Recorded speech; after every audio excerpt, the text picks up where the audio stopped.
Hello and welcome to the latest in our series of Dolfin Discussions. My name is James Gutman and I am the head of investment portfolios here at Dolfin. And I am extremely excited today because I have a very close friend of mine, Katy Peters, who has graciously agreed to join us today and to talk with us about what I think is the number one question on just about everybody's mind around the world probably, which is coronavirus, how we're going to get out of lockdowns and how testing fits into this. Now, Katy is, she's a professional, she's a nurse, and she also is an entrepreneur. She's the founder and CEO of a chain of vaccination clinics around London. And I know that she has been working full speed for the past several months in getting her team positioned so that they can help to implement a testing program, which is basically going to be essential for us getting out of this crisis. Full disclosure, I was fortunate enough to go by one of Katy's clinics yesterday, where I had a test administered, and couldn't have been easier. Literally just show up at the appointed time, walk in, blood's taken, I left. I understand that that there are a variety of different tests. So Katy, just diving right in, can you talk to me a little bit about the different tests that are available and how they vary, what the advantages and disadvantages of them might be? Sure, James. Thanks for having me. It's a real pleasure, and particularly to talk about this subject, which is something I've been focused on, as you say, for a few months now. So the testing that's available is changing all the time. But there's two clear areas that you need to know when you're talking about testing. And the first is the antigen test, and that's the swab test. And that detects current infection. So it's also known as the PCR test. And this is what the NHS use within hospitals. They've been using it for their staff. It's the drive-through notion that we've seen on the news, where you can drive into a testing center, they'll swab you, and you can leave. Now it's a swab test to the back of the nose and throat, so it picks up the cells where the virus is attacking. So it's very, very specific, very, very accurate. The cells are removed from the swab, put under a microscope, and they look for the COVID infectious, the virus basically within the cells. So how long does it take for them to have a result? Well, it depends on which lab you're using, but the current turnaround time is about 24 to 48 hours. And so that will come back as either positive for COVID-19 or negative. And that will tell you, do you have it right now? Now, these swabs can potentially detect from 2 days before symptoms start, but obviously you don't know your symptoms have started 2 days before, but from 2 days up until symptoms stop, and it's about 5 to 7 days. So you've got a week of time where you're ill, where you can use this swab to detect whether you're positive for COVID or not. And it's, as I say, it's very, very accurate. And that's what they were using. That's what they've been using at the beginning. That's the mainstay of how you test people. It's also used when you leave hospital. They want to see negative tests. So say you have a positive test, you're sick, you go to hospital for a few weeks, they're going to do 2 of those swabs 48 hours apart to identify, has the virus left your respiratory tract? And that means you're safe to move around, to go. You've had the virus, you're no longer contagious to other people. And that test is offered free to everybody with symptoms by the NHS right now. So hold on. So when I think about this testing regime, there's sort of 3 questions that I can think of people wanting to know. One is, am I contagious? Mm-hmm. Second is, am I sick and thus at risk of needing to be hospitalized potentially myself? Mm-hmm. And third is, I'm immune. So far, it sounds like what this NHS test will do is this will tell me if I'm contagious. Yeah. Tell me if I'm currently sick and maybe I need to be keeping an eye on my own health. Exactly. That's it. So it's just detecting current infection, disease right now. Now, what's interesting about this test is that this is the NHS uses a very simple one. There is a test that can identify COVID, but also 9 other viruses that cause similar symptoms. So say you got sick, James, and you want to know, is this COVID? And you'd swab yourself with the simple PCR test, and it would come back positive or negative. There's another comprehensive swab test that will not only say, if it's not COVID, it will tell you whether it's SARS or influenza A or B. And that's a really useful test, and that's only available within the private sector, because it's diagnosing what's causing your symptoms. So that's very useful in terms of reassurance. If it's not COVID, if you get a negative to COVID, you're like, well, what's wrong with me? And at that point, you can learn, okay, fine, it's influenza. So those are the swab tests, and they're available on the NHS, but of course, then they're very difficult to get hold of. You can go on the NHS website, you can apply to get one of these sent to you. But realistically, all over the website, it's saying, we won't necessarily be able to get this to you in time. You've got a 5-day window. But that is available. Very recently, the NHS made that available for everybody. And there's still the drive-through centres that you can get the swab. But that's not particularly useful in terms of our conversation, because what we're discussing is how does the vast majority of the population who either don't know they've had it or don't have symptoms right now, safely get back to work and mix with each other. And that's when the antibody test comes into use. The antibody test, by definition, the antibody is looking at your immunity. It's looking at, are you able to protect yourself from future exposure to the virus, because you have immunity, you have antibodies in response to getting the disease that will protect you. And these tests are really interesting, and it's shifting all the time. So we started by using these like rapid diagnostic tests, and they're like little pregnancy tests, and you can use them for all kinds of viruses and diseases. But this one particularly was for the COVID-19, and it's a finger prick test. I think we did one, we may have done one for you in the clinic, but it's a finger prick test. And within 10 minutes, you can see the line, which indicates whether you have the 2 kinds of antibodies, right? The first one, which shows that you've recently had the infection, and the second one, which shows you've got long-term immunity.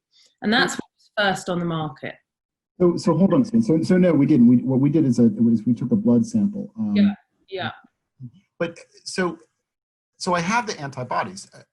Are we sure that this test is going to be accurate? I mean, is there a question as to whether this finger prick test is less accurate or has a false? Yeah. So the finger prick, the rapid lateral flow test, is less accurate. It's less accurate than the test we now have, which is a lab-based blood test, which is what I took, right? Yeah. All of these tests are looking at antibodies. They're called IgG. They're the long-term antibodies. You could say the army, for instance. They're looking at that. Now, the test that we gave you, James, because things are moving so swiftly, we now have available, it's for those who are particularly interested, it's called the Abbott's test. And the Abbott's, the name it describes the machine that is in the lab that is used to identify the COVID antibodies in the blood. So we need a blood sample. It doesn't matter how we get that blood sample. It can be through your vein, like we did in the clinic, or it could be at home where you prick your finger and you basically bleed into, you get blood, a little blood sample in a pot, and you send that into the lab, and the lab analyze it in this particular Abbott's machine. Now, this Abbott's machine has been sort of validated by Public Health England and the government. So we're now in a position where we have the right machines. We have highly accurate. It's 100%. Now, I need to be very specific about this. It's 100% sensitive, and it's 97.7% specific, which ultimately means there's a very low chance that you would get false positives or false negatives. Okay, and presumably it also depends on the person following an appropriate procedure in drawing the blood. When I was in the clinic, I had a nurse who clearly knew what she was doing. Yeah. If I'm doing this at home, presumably I'm going to pull enough blood. It's going to be preserved in the proper way so that I don't know. I mean, is it the case that in the process of mailing it to a lab, the antigens could somehow become no longer visible to an Abbott machine? So interestingly, on Sunday, so this everything changes all the time, and on Sunday, 2 weeks ago or a week ago, we learned about these home testing, the way you can sample blood at home. So everybody started providing these, but on Sunday this week, the lab said that they had to halt home testing sampling collection kits because they needed to validate the processes around it, and because ultimately people are collecting blood in their own home, they could do it poorly. They could then leave the sample hanging around. The sample's stable for about a week, but you're then sending it through Royal Mail in a stamped address envelope from the lab. So there are some issues around this. And then you could, for instance, if we're talking about immunity passports, you could use someone else's blood. You could say to your partner, I know you're immune, I'm going to use your blood and say it's my blood and so that these issues have recently come up because a major pharmaceutical company started selling them very, very cheaply.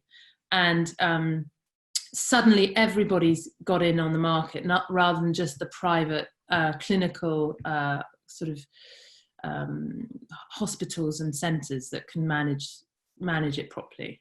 Well, this is really where sort of the rubber meets the road then, because so what we got 60 million some odd people here in the UK. Mm-hmm. I'm willing to bet that the NHS cannot handle 60 million people walking up. That's not going to happen. No. So that means we need a private sector response. Yeah. You have 7 clinics. I don't think you can have millions of people lining up outside of your clinics. I'm sure there are other clinics outside, but I think there's probably a limit. So that means we're going to have some sort of self-provision, I would think, of these samples. But then you get into the whole sort of question mark as to, are these immunity passports going to be somehow valid? Was I honest when I took the sample? Did I do a good job when I took the sample? Can I have a nurse at a clinic certify that the sample is true and accurate? Does that mean that your clinic is going to be responsible for checking my identification? Mm-hmm. Does that mean that some clinics, maybe there's a shady clinic out there which decides that they want to kind of cut corners? Definitely, yeah. Get into this space where these immunity passports almost become a currency, and it's people who are administering the tests or managing the testing process, if it's by mail, who are going to have to control that. Yeah. This is a big sort of social question that I think we're going to be wrestling with as we try to unlock. How, from your perspective, how do you think this works? Like, how do we get 60 million Britons to a point where we can all, stand next to each other again? Yeah, it's going to be very difficult. And if you look at other infectious diseases, so if you take influenza, right?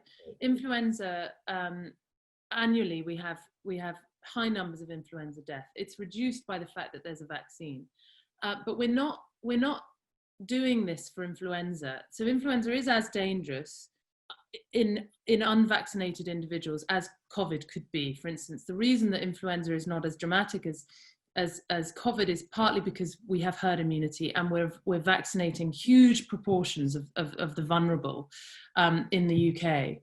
But we're not with influenza. We're not needing immunity passports. We're not doing this process. It's not ever been required.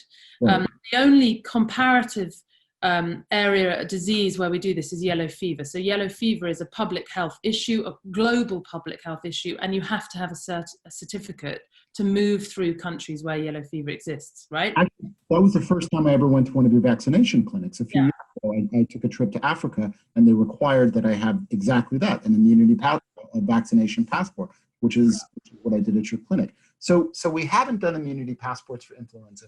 We are going to now. There are these issues kind of surrounding it. So why are we doing it now, and how are we going to do it, given the sort of it's going to be really hard. I think the only way to do it really well would be using artificial intelligence, using an app, for instance.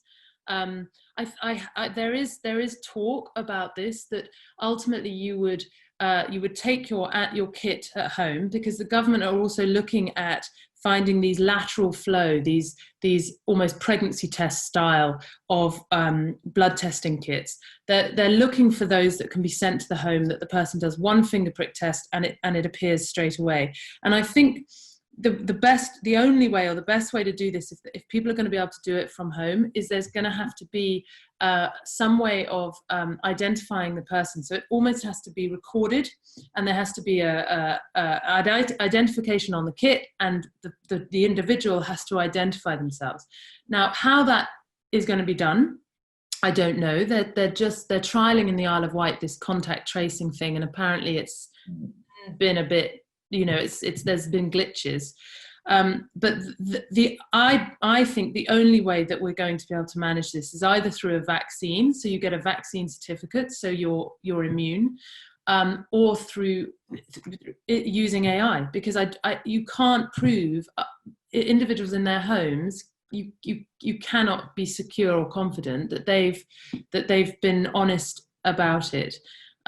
There's also the issue that there are a number of false negatives and false positives. There's very small, we're talking 1%, but that does impact on people. If the test is not 100% accurate, are they not going to be able to work or travel because they're not immune? So it is a really difficult and challenging area. What some people are doing is they're taking all of their employees, getting them all tested, but it doesn't really change anything on the ground, because even if some employees will be positive, some will be negative, but they're still going to need to mix at some stage.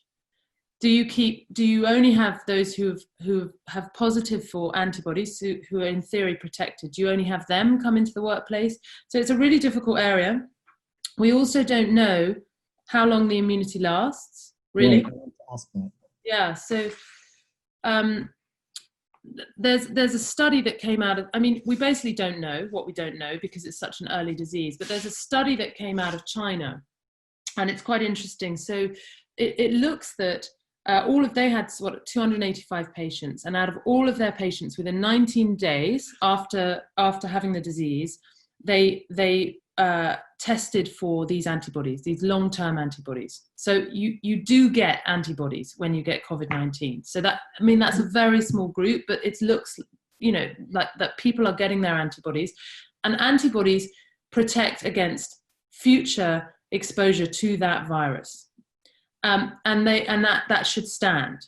But the problem with the coronavirus, this family of virus, is that they can mutate, and the genome changes, like with influenza.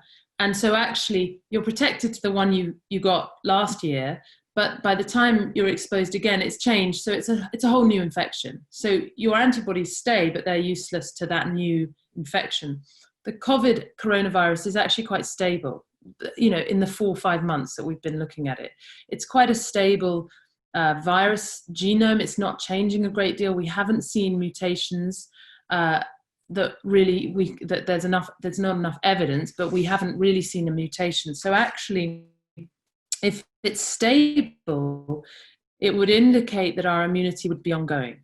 But at the moment, there's not enough evidence. So they're sort of vaguely saying it's about a year, because when we look at influenza, the genome seems to change every year. So there is, on a personal level, if I had antibodies, I would be feeling quite comfortable, because I know ultimately the research indicates that I've got protection from this strain. It doesn't look like yet it's mutating, and I certainly won't get the same, the fact that I have protection and antibodies means that I cannot be reinfected by the same strain. But potentially in the future, as this evolves, perhaps it'll be another strain. And I can get the antibodies pull through successfully enduring exposure myself, or through a vaccination, which we can maybe a year down the road, whenever they come up with something. The vaccine, the Oxford vaccine group, the Oxford vaccine group in stage 2 and 3 of their trials, right? So they're doing well. The first trial was successful. They're now trialing, more extensive age groups. They say that if the trials are a success and there's no complications, that it's possible the end of the year we may have a vaccine. But it's all a bit. It really depends on the trials, and no one can predict. Well, what about so you're a mother, father? Our kids are actually not wildly different in ages. Yeah.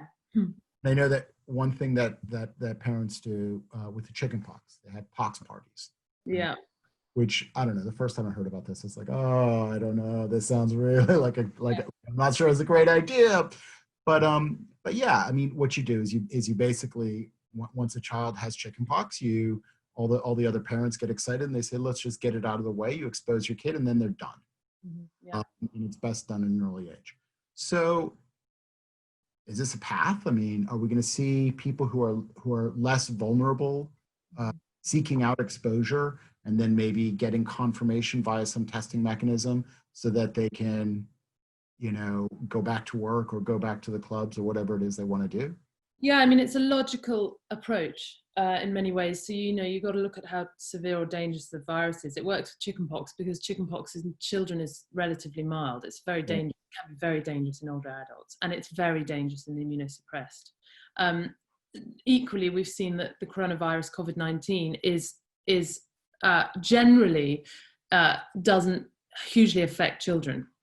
In some cases, they're either asymptomatic or they're not picking it up, or it's not a major issue. We're also seeing that in the sort of young people up to about 40. From about 40 onwards, things can get more complicated, which rules me out soon.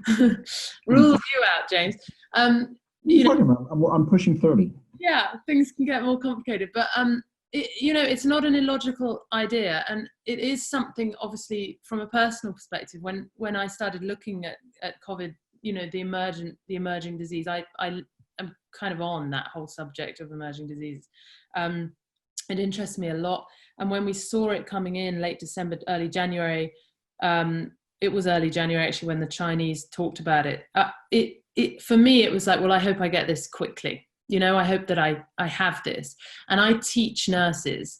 And we had a room full of, late January, room full of individuals, one of who had a cough. We talked about it. And I thought, well, hopefully I'll get it early because that would be great. And I did get ill, but I don't have antibodies to it, which is disappointing. I mean, we're seeing this, with our patients, our clients, that when they don't have antibodies to it, when they've been ill and they come and they think they're going to have antibodies and they don't, it's really distressing. It's quite disappointing. So been ill as in I had the COVID-19 virus, but just didn't produce the antibodies? No. They had symptoms. So this is no one had a swab test. So we the vast majority of people who come to see us, they've had symptoms. They've been ill, they've had a cough, or they've had a fever, or they've had something, and they assume it's COVID. And then when we antibody test them, they're negative, which means it wasn't COVID. It was influenza or SARS or whatever it was. And because no one's swabbing when they're ill early on, we can't tell them, they don't know what it was. And this is why the swab test that does the 10 different viruses is really helpful, because it identifies what you have. And then if it was influenza, you're not going to bother doing an antibody test because you haven't been exposed to COVID. But then there's also some really interesting cases that we've seen where, take your family, James, say you're positive to COVID. If we tested your whole family, your wife may be negative, and one of your children may be negative. And that's been happening a lot. And there's no explanation. But, we don't understand. That's happened, between lovers who one of them is very, very ill, test positive, and their partner has no antibodies. And clearly the partner's been exposed. Like you cannot avoid that. Yeah.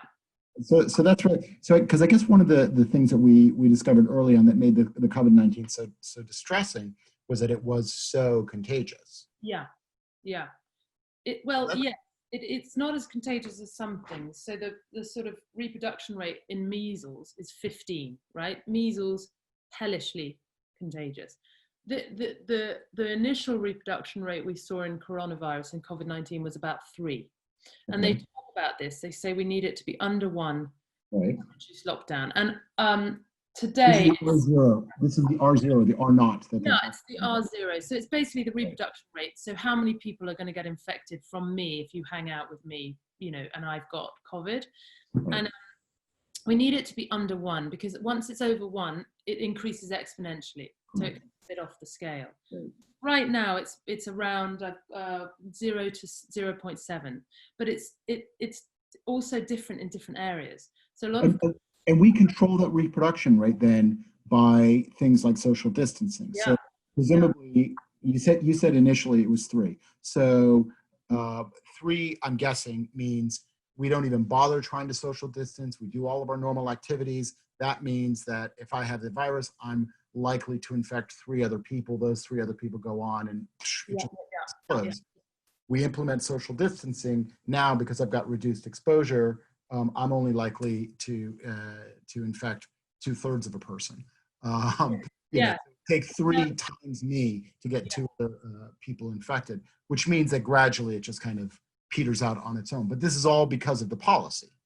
Yes. So viruses, they need humans to keep going. So viruses need to spread in order to keep being a bad virus. And if you massively reduce the exposure, the reproduction rate, as you say, put everybody in their houses and they don't meet anyone, then you reduce the circulating virus within the population, and eventually it peters out. It just eventually peters out. And that's what the UK government did by implementing lockdown and very clear guidelines. If you get symptoms, you're 7 days inside, and if anyone who lives with you, if you get symptoms, they're 14 days, just to protect each household. And that has had a very good effect in reducing the reproduction rate. If they hadn't have done that, it would have been completely out of control. So we've seen 268,000 cases since this started, but 37,000 deaths. That would have been substantially higher if they hadn't reduced the RO. So here's where we have to. I'm just going to dive right in. It's a really, really uncomfortable question, but it is the question that I keep getting over and over and over. Yeah. Friends, with all of my colleagues. We've talked about the reproduction rate. We've talked about immunity passports and all. We've talked a little bit now about the lockdown and what has been required in order to get this reproduction rate under 1. But we've also talked about things like measles, incredibly infectious. We've compared this to influenza, which is also very dangerous. I was noticing in the Financial Times this morning, the excess deaths in the UK are not something to be proud of. So we have something like 60,000 excess deaths over the month and a half, 2 months, which puts us at the top of a league table, which is, by the way, a limited league table because you need to have comparable statistics and calculation methods. But we haven't covered ourselves. And the question people ask is it worth the trip? Like, should we just take it because we're not actually preventing the bulk of the casualties, and yet we're creating havoc and disruption to economies and societies? Yeah, it's a personal question that I'm asking you. Yeah, it's a really good question. So I was an aid worker for Médecins Sans Frontières, and I worked in the Congo, and there was a huge measles outbreak and a cholera outbreak while I was there. And as we said, measles is highly infectious, and I think the issue here is we just don't know how bad it could get. So we know how bad measles is. It's really bad, and anyone who's not immune gets it when measles is circulating. I think with COVID-19, the death rate the case fatality rate was looking at the beginning quite worrying. It's settled down a bit now, but it was quite worrying, and we had so little information. I think that my feeling as a medical person, and also having experienced infectious disease and epidemics and how these spread, is the unknown. If we had left this, if we had just let it ride itself out within the population, I think it could have been absolutely devastating. And because we didn't know, we can't predict how devastating. We look at the numbers now with everything that's been put in place, whether we were a little bit late to lock down, whether we should have followed other countries, like I think Sweden, who didn't lock down for ages. There isn't an example of a country that hasn't locked down yet. South Africa, it's looking pretty bad in South Africa at the moment. Even India, they locked down. Now, if India hadn't locked down, that would have potentially been absolutely devastating. But there's so many different issues as well. There's things about like the basic health of the population that you're looking at, the climate, access to healthcare. So there's so many different areas you look at. But my instinct is that had we let it run and everyone stayed at work and not messed up the economy and not had all of these cancellations of major operations, cancer care has been really affected.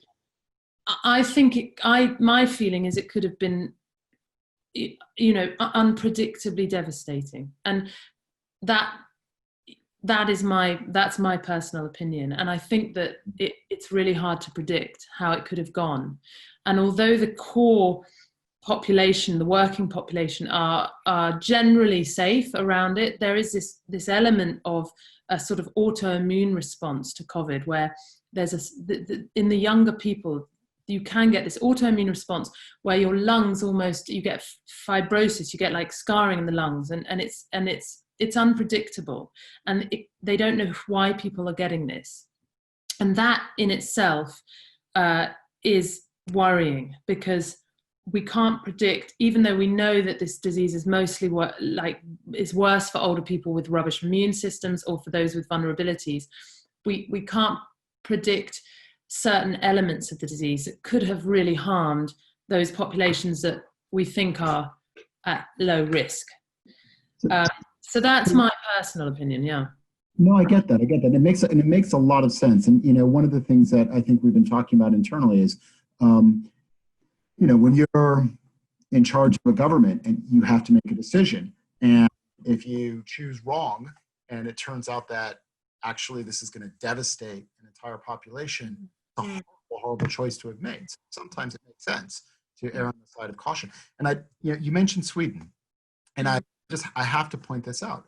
The Swedish economy has suffered greatly. Swedish economic activity has absolutely plummeted. Now, it hasn't plummeted to the same degree as other places in Scandinavia, which locked down sharply. So Denmark or Norway, for example. So what you got in Sweden was a really sharp economic contraction, because people naturally withheld themselves from having as much contact as they had before. They sort of voluntarily created social buffer. As a result of these voluntary moves, you had the Swedish infection rate, it appears, to be above that in Scandinavian countries with sort of similar economies like Norway or Finland or Denmark. So it was a higher contagion rate, infection rate, but not through the charts. It was they still had an economic downturn, but not as much of a collapse. So it's kind of like they found a bit of a middle ground, but they didn't escape on the side. It's not like there was any sort of perfect answer here. And, in the case of Sweden, they also started this with sort of an endowment of some really helpful characteristics. Sweden has an excellent public health system. Yeah. The population is not as concentrated or as dense as it is in places like the UK. There's a high proportion of people who already live on their own. It's just sort of Swedish society. They also have a very effective government. So the government was able to respond in sort of a very rapid and efficient way. And I think the Swedish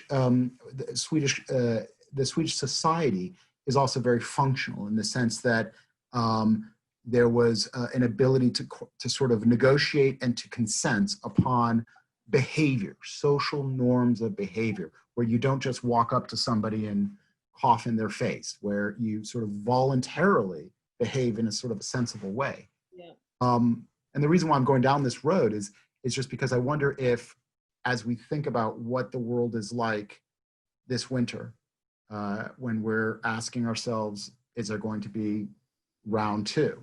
When we've got immunity passports, some of which may be valid, some may not be so valid. Some companies provide these immunity passports for their employees, some companies don't. There's a bit of a distinction here. And we have to resort to making those hard choices that we've already had to have a crack at the first time. We're going to ask ourselves, do we want to be like Sweden? Can we be like Sweden? And is being like Sweden worth it? Like, is what you want to be like? Yeah. These aren't questions as much as sort of observations that I've just been making. I mean, I don't know if you have any thoughts or comments. Well, I mean, the reality is, say we hadn't locked down, the reality is that many more people would have got exposed, many more people would have got ill. And that, in terms of the effect on sickness across the industries, that could have been quite dramatic in itself. So we've got a group of people who, because they've been isolating, have been able to work, you know, for those who are not furloughed, they were able to work from home effectively. This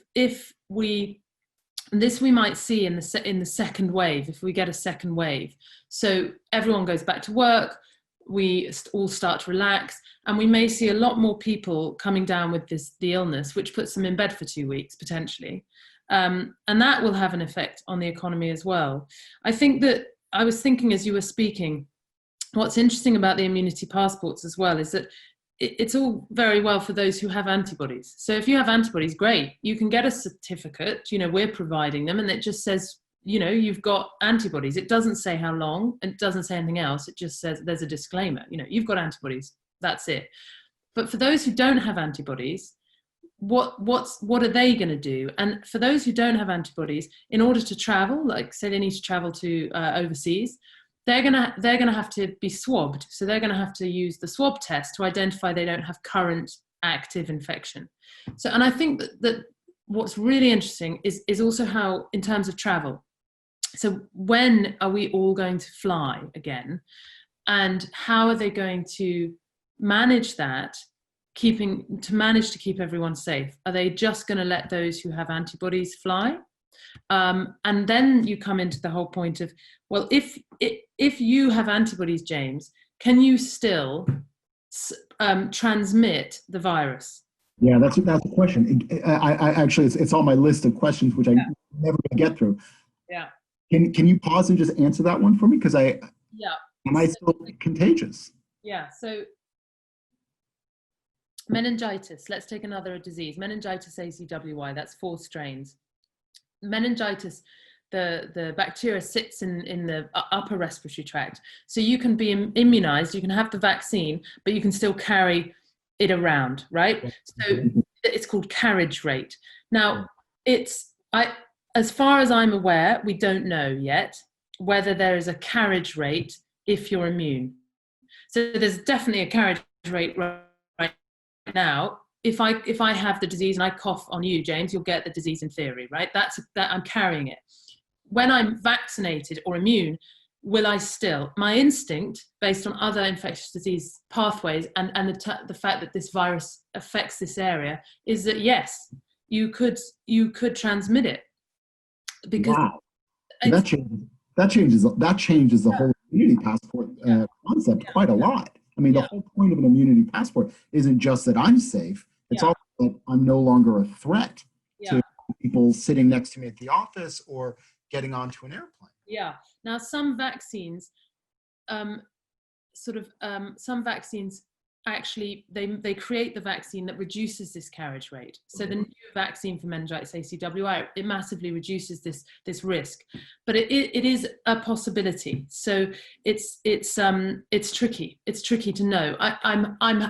we're hoping that that wouldn't occur, but we don't know. So that's another area of concern. So you know, even if you have antibodies, how safe are you to everybody else?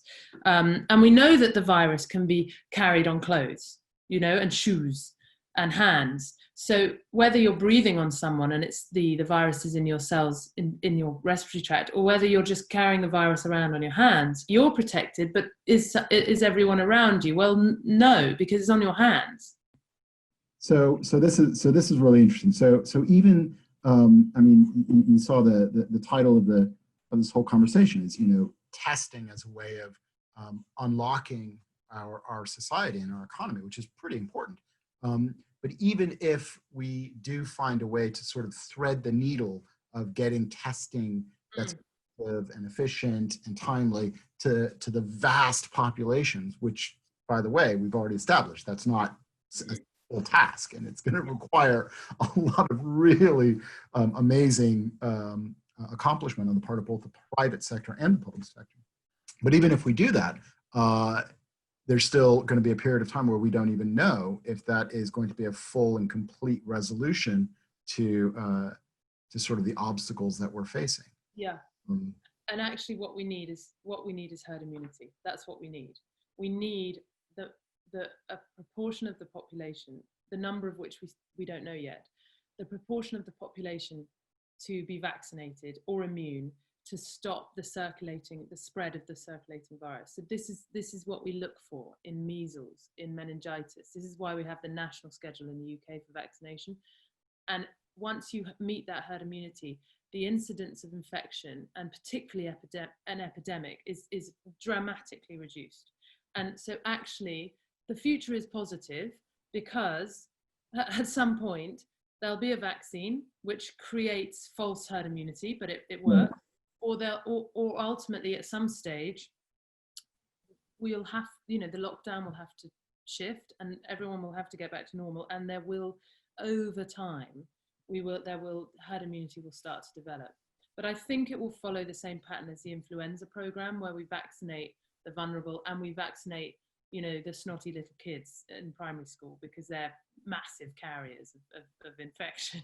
Yeah, I know this. I'm very familiar with this. So okay. So that you said the future is bright. We're going to get through this. You know, one way or the other, we're gonna survive. But it does seem that this sort of the threat of a global pandemic has been something which has really come to the fore in the past couple decades. And I was doing a little reading on the subject, and a lot of it has to do with with the viruses crossing from one species to another, from pigs and chickens over into humans. And then because of the way that human beings now circulate and are so close and travel all over, it can sort of quickly get out of control. And it sort of feels like maybe we dodged a bullet with MERS and with SARS. I've got some of my closest friends in the world are Singaporean, and I've had a chance to chat with them a little bit about how the Singaporeans responded. And basically it comes down to they dealt with SARS, didn't like it. They have a very effective functioning social structure, and they said, we're going to build what we need to build to deal with the next pandemic. It hit, and they were sort of on. Yeah. Is this something that we need to just sort of brace ourselves for? I mean, is this, you know, is 2020 just the sort of the first round of something which is going to become kind of a continual process that we have to face every few years? I think yes. I think the short answer is yes. I think it's going to be like how we manage influenza every year. And influenza behind the scenes, influenza is the management and vaccination program around influenza is huge. And if you speak to any sort of medic in my sort of field and beyond, they're the greatest fear. Everyone's greatest fear is an influenza epidemic or pandemic. Now, this is not influenza, but it's as good as how it would look. And I think this is going to be an annual struggle. I think until we have a vaccine, it's going to be a major issue, or until there's herd immunity, and either or, it's the same thing. what was it? What's interesting, let's take MERS, right? Middle Eastern Respiratory Syndrome, same virus, coronavirus, same family.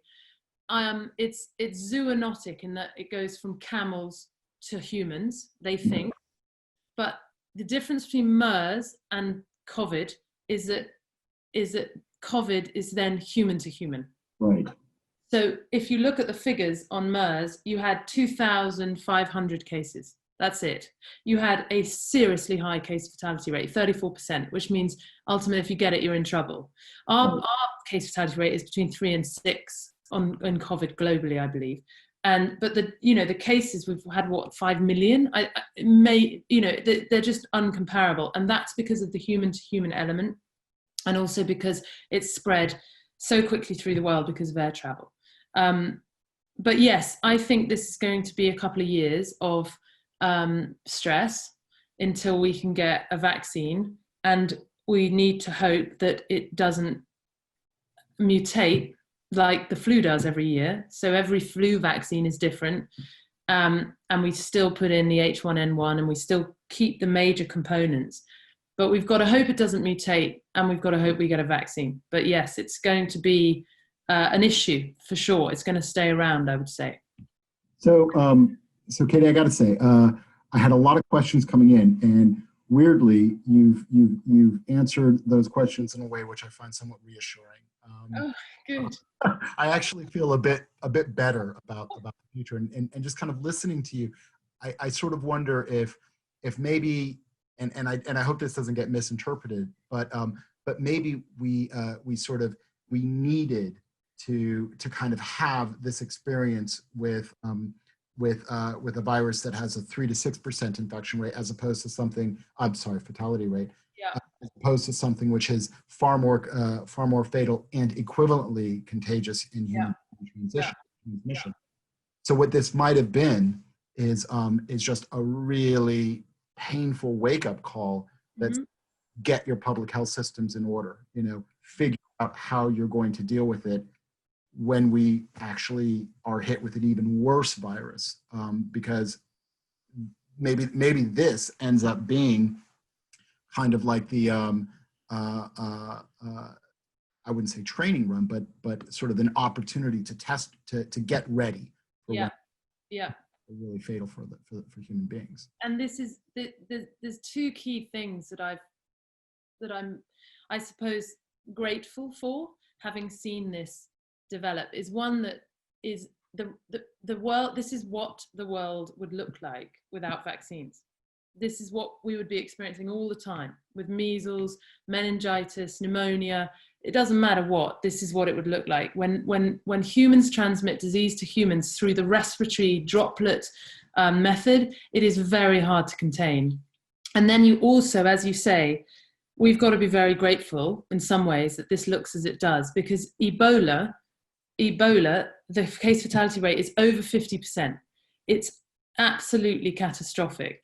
And there are emerging diseases all the time coming, we're constantly looking at what might be the next emerging disease. And the World Health Organization, there are 10 threats to human health. One of them was an influenza-style pandemic. And then they talk about vaccine hesitancy and climate change. And it's all the issues that we're dealing with right now. So for me as a vaccine advocate, I work a lot with the anti-vax or the vax hesitant groups. It's extraordinary. It's like, here you are, this is what it will look like if we don't protect our populations through vaccination. This is and primary healthcare. It's an introduction to how things would look if we don't sort ourselves out. Let's hope that the lesson is learned. I tend to be I'm hopeful, but I don't know. People have a habit of continually doing stupid things repeatedly. Yeah, true. And it's just sort of Katy, this has been so useful and so helpful.